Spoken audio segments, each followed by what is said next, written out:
Okay, magandang araw sa inyo mga tol. Wala muna tayong prank ngayon, wala muna tayong luto serye dahil may biglang nangyari. Halos mga bandang 1 or 1:30 pagkagising ko, pag open ko ng Facebook ko, ang nangyari parang, ewan ko, may napindot ako, tapos ang lumabas yung ganito, ayan, season expert something, gano'n ata.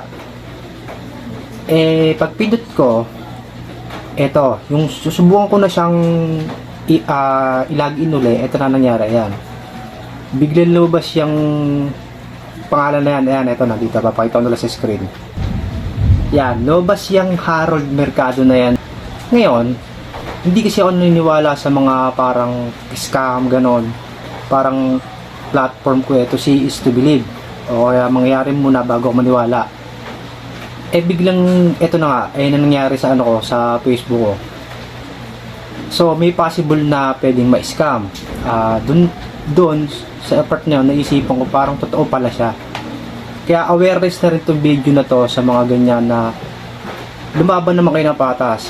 Kaya kay Harold Mercado, tol, lumaban ka ng patas kasi hindi namin alam kung paano mo ginawa to o bakit o paano mo na-hack. Kasi wala naman nagbubukas ng Facebook or nakiki-online sa cellphone ko, kaya alam kong wala talaga. So may possible kasing i-chat mo yung mga relatives ko kung ano man, manghingi ka ng tulong, ng pera, ng gano'n. So itong video na to ay for safety din natin lahat, kasi mas makakatulong to sa lahat na totoo pala yung scam, kasi hindi talaga ako naniniwala sa part na yun.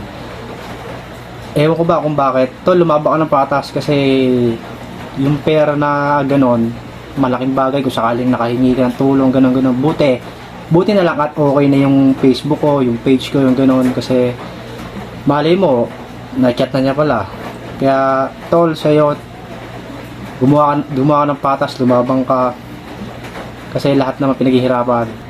Kaya sa mga FB or FB page follower ko, i-share nyo tong video na to para makatulong din sa inyo, kasi aware kayo na ganito yung gagawin nila. This is Omar Bungo TV. Peace out.